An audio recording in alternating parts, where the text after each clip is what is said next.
दाई ने कही भैया दुनिया की सबसे खतरनाक जगह है वृंदावन। क्यों? क्योंकि वहां एक भयानक जादूगर रहता है। वृंदावन जाओ तो अपने ही रिस्क पे जाना।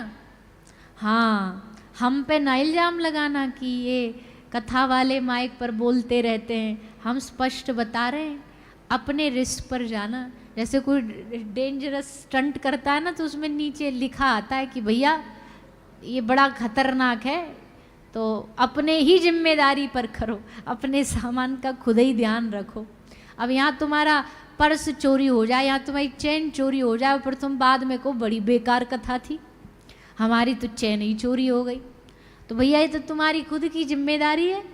तो वृंदावन भी अपनी जिम्मेदारी से जाना, पर पहले सावधान कर रहे हैं। पर कितने भी सावधान कर लो, वहां सावधानी चलती नहीं है।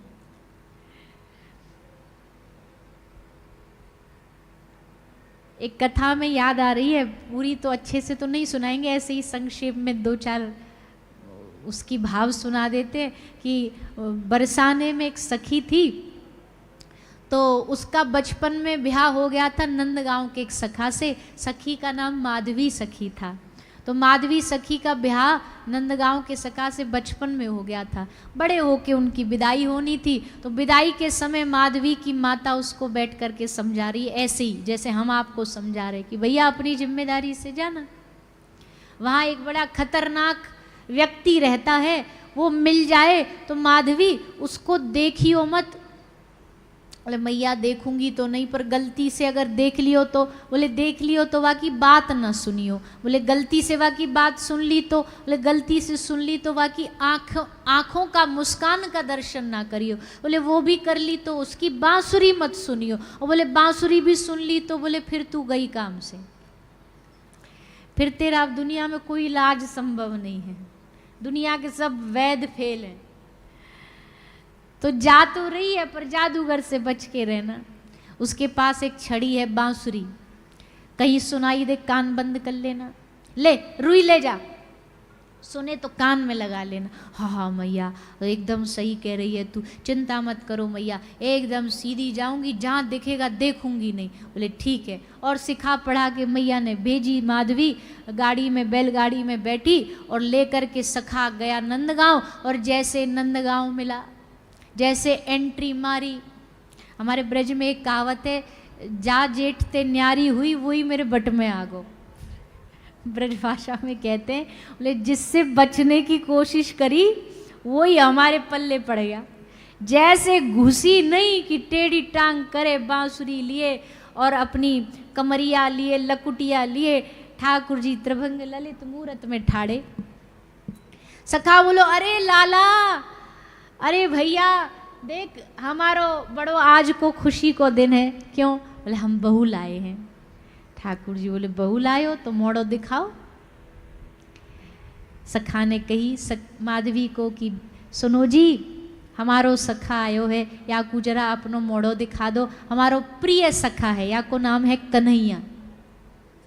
सखी बोली अरे राम राम राम राम राम, मैया ने सबरी पाठ यही के ऊपर तो पढ़ायो, सबरे चैप्टर लेसन यही पे तो पढ़ाए कि कहीं मिल जाए देखियो मत। और बता पहले दिन ही मिल गयो, पहले दिन ही खतरा की घंटी। पर माधवी भी पक्की, बोले कछु है जाए, घूंघट नहीं उठाऊंगी, या को मोड़ो न दिखाऊंगी न देखूंगी। सो घूंघट करे बैठी है। ठाकुर जी आए, बोले सखी अरे भाभी घूंघट उठा दे। तो घूंघट में भीतरी अंदर अंदर घूंघट करे करे ऐसे बोली इशारों करके। ठाकुर जी बोले क्यों, हमने कोई दुश्मन है तेरे? सखा बोलो अरे दिखा दे, लाला है अपनो, कन्हैया दोस्त है, यार है। बोली ठाकुर जी बोले लगे कछु आंख नाक ते टेढ़ी लगे, यू या हमारे शर्म ते ना दिखा रही, कान नाक ठीक है यहाँ के? सखा बोला ठीक है, एकदम मलूक है, खूब सुंदर है, बढ़िया है, पर पतो ना क्यों नहीं दिखा रही है। अरे दिखा दे। ठाकुर जी बोले नहीं दिखाएगी, नहीं दिखाएगी। ठाकुर जी बोले तो जा, आज के बाद हम भी तेरो मोड़ो ना देखेंगे, कभी तेरो मोड़ो नहीं देखेंगे, तू तड़पेगी हमारे लिए। और कह के ठाकुर जी चले गए। अब भैया माधवी ने बेचारी पूरी प्लानिंग कर रखी थी, कहीं भी पता लगे कन्हैया नाम सुने कान बंद कर ले, बांसुरी सुने कान में रुई लगा ले, कहीं कोई कहे कन्हैया आ रहा है गैया चरा के, सब गोपियां अपना घर का काम भूल जाती, सब भागती लाला आ गया लाला आ गया। ये बाहर होती तो घर में अंदर घुसाती कि ना हमको नहीं देखना, बचती रही बचती रही। और जो ठाकुर जी से ज़्यादा बचते हैं ना उनको ठाकुर जी ज़्यादा फंदे में फंसाते हैं, और ऐसा फंदे में फंसाया श्री ठाकुर जी ने। जब गिरिराज जी धारण करके ठाकुर जी खड़े थे ना तो विपत्ति तो आई थी ब्रज पे, खूब जोरदार बारिश हो रही थी, सब प्राणों की रक्षा के लिए भाग रहे थे, इधर से उधर से इधर, और भाग दौड़ में माधवी का घूंघट नीचे चला गया। और जैसे घूंघट नीचे गया सामने देखा इतना सुंदर स्वरूप, नील वर्ण, नीलमणि के समान चमकता हुआ एक युवक, एक बालक उंगली पर पूरे गिरिराज जी को धारण करके खड़ा हुआ। आहा हा हा, क्या सुंदर हाथ, क्या सुंदर कंठ, क्या सुंदर बाजूबंद, क्या सुंदर मुस्कान, क्या सुंदर नेत्र। देखती रह गई, जैसे कोई जड़ बन जाता है ना पत्थर पाषाण, वैसे खड़ी हो गई। सखी बोली आगे बढ़, पर इसकी तो ऐसी ब्रेक लगी, वहां सब जाम हो गया, सब बुद्धि दिमाग आंख पलक झपकना बंद हो गई। बोली कौन है ये? दूसरी बोली कौन है ये? जब ते आई है ब्याह के हम बार बार तोते कहते चल कन्हैया के दर्शन, चल कन्हैया के दर्शन। मैं नहीं जाऊंगी, मैं नहीं जाऊंगी। अरे बावरी जाते बचती फिरती रही सबरे जीवन भर, ये वही कन्हैया है। जैसे माधवी ने सुनी ये कन्हैया, हाय राम, क्या कितना घाटे का सौदा किया मैंने। पहले तो माँ को खूब कोसा, ये क्या शिक्षा दे दी मुझे। मेरी ये नेत्र, ये आंखें इतने दिन तक ठाकुर जी के दर्शन को से वंचित रही, देख ना पाई इतना सुंदर रूप। राम राम राम, इस घूंघट ने मेरा पूरा जीवन बिगाड़ दिया, इस लोक लज्जा ने, इस मर्यादा ने मेरा पूरा जीवन रस से वंचित कर दिया। पर अब नहीं, जो हुआ सो हुआ, अब नहीं, जो बीत गई सो बीत गई। आज से घूंघट हटा दूंगी, अगले हर जन्म में सब लोक लज्जा त्याग दूंगी। बस कृष्ण को देखूंगी, कृष्ण को रिझाऊंगी, कृष्ण के लिए गाऊंगी। और भैया भक्तमाल जी में लिखा है कि वही माधवी अगले जन्म में कलयुग में जाकर के मेड़ता में भक्तिमती मीराबाई बन करके पैदा हुई।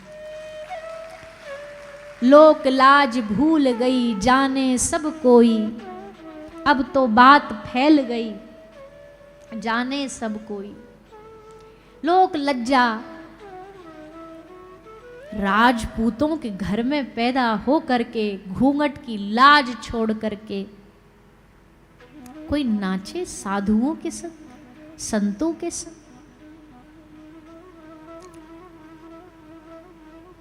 भोजराज के पास आया राणा, तुझे शर्म नहीं आती?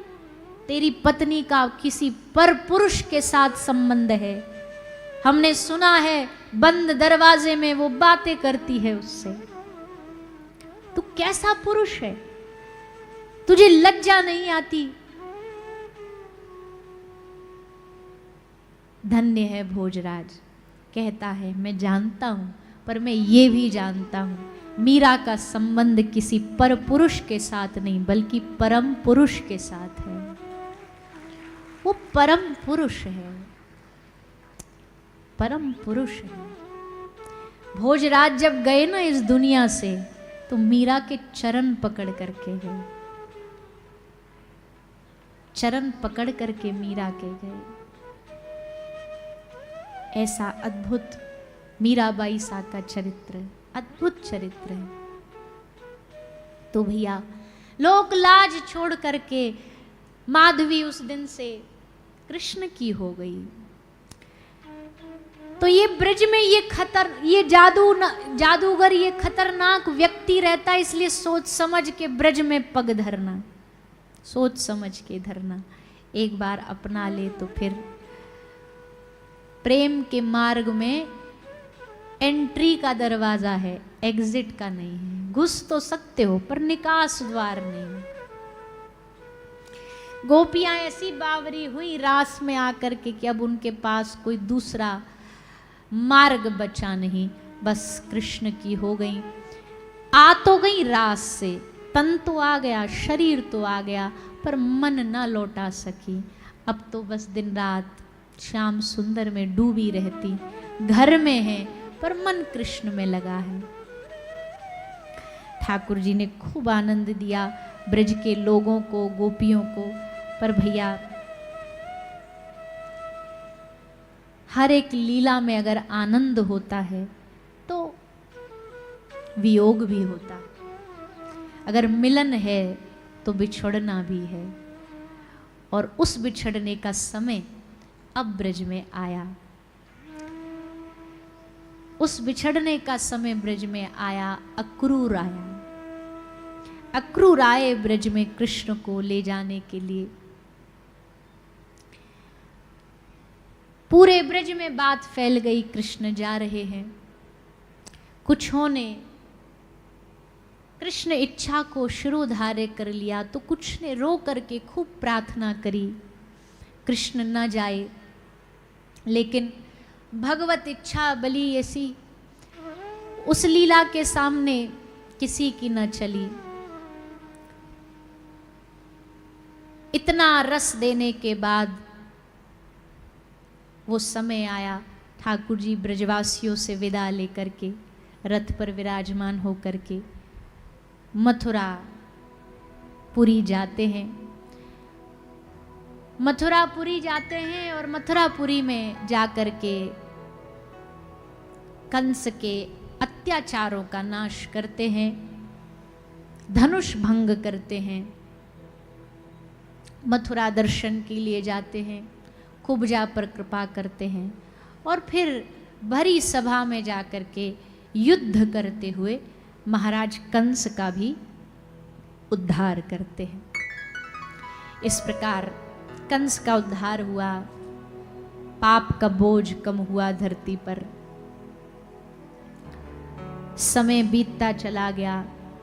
बीतते बीतते वो समय भी आया जब प्रभु शिक्षा प्राप्त करने गए, शिक्षा प्राप्त करके आए। और फिर एक प्रसंग आता है भागवत में, बड़ा अद्भुत है, जब उद्धव जी को ब्रज भेजा गया। उद्धव जी ब्रज में ठाकुर जी का संदेश लेकर के आते हैं। पहली बार तो उद्धव को बड़ा समझाना पड़ा कृष्ण को कि भैया ब्रज जा तो रहा है, पर थोड़ी सहज भाषा में समझाने की कोशिश करना। ब्रजवासी सीधे सरल हैं, सरल भाषा में समझाना। हाँ हाँ हाँ, कोशिश करूंगा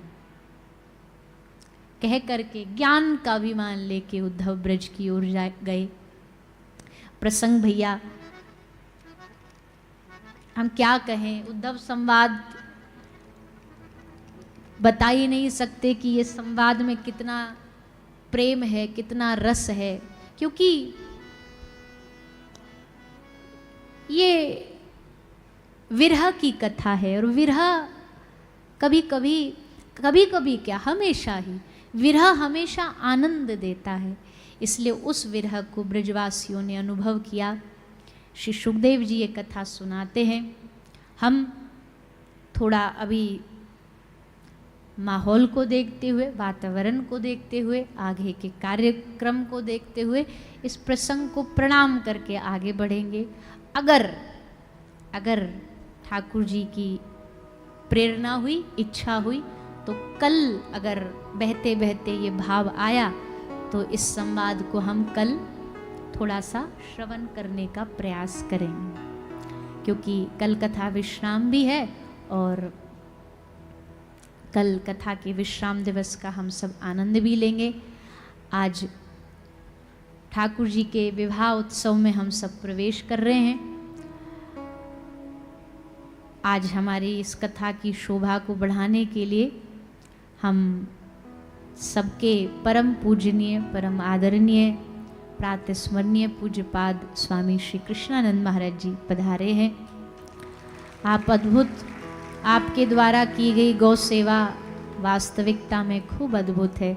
हम सब बालकों को आपके आशीर्वाद से बल मिलता है, और महाराज जी का तो हम पे खूब लाड़ है। जब भी बात करते हैं तो लाली कैसी हो, लाली कहाँ हो।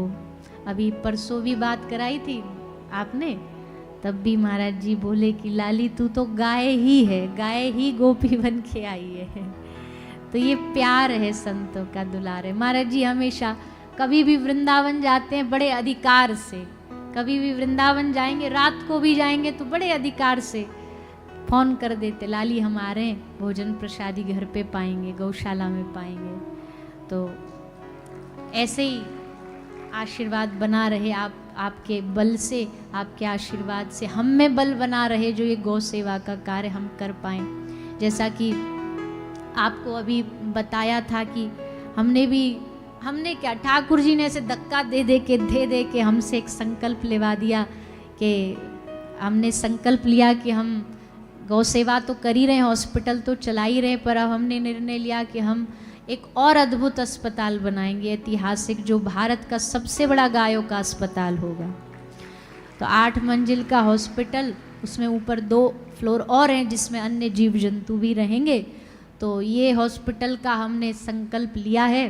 कार्य बहुत बड़ा है, संकल्प बहुत बड़ा है, हमारी आयु बहुत छोटी है, बल भी बहुत छोटा है, पर फिर भी जब प्रभु ने लिवा दिया संकल्प तो हमें लगता है पूर्ण भी वही करेंगे, और गौ माता की कृपा पूरा कराएगी। अभी उसके ग्राउंड फ्लोर, फर्स्ट फ्लोर का कार्य हो चुका है, और अब आगे और भी जैसे जैसे भक्तों का सबका सहयोग मिलता जा रहा है, सेवा बढ़ती जा रही है।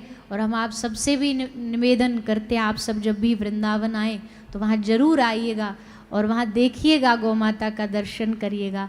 और वृंदावन जाते हो तो भक्त वैष्णवों का वही रास्ता है वृंदावन जाने के लिए। एक बार सभी बड़े भाव से प्रणाम तालियों के द्वारा पूज्य महाराज श्री को करेंगे।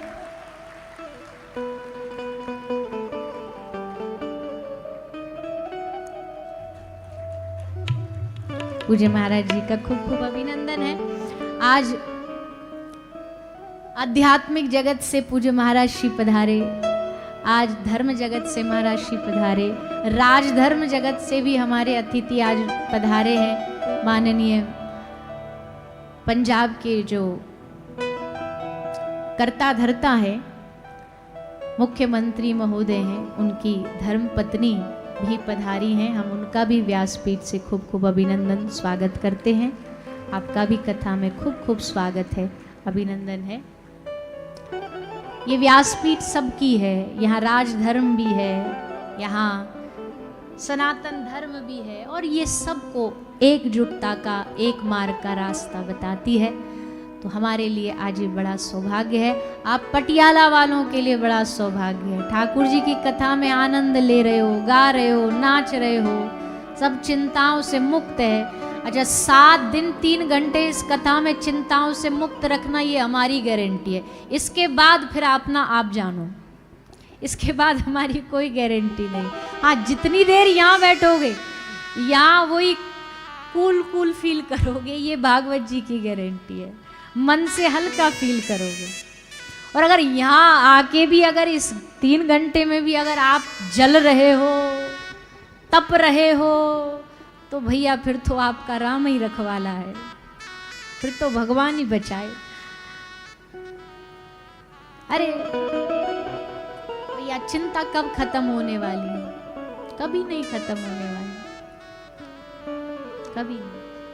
तो खैर, आज पूज्य महाराज श्री पधारे हैं, हम सबको गौ सेवा की प्रेरणा देते हैं। आप सब लोग भी खूब गौ सेवा करो। हम आप सबसे प्रार्थना करते, खूब गौ सेवा करो, तन मन धन सब बल लगा दो अपना।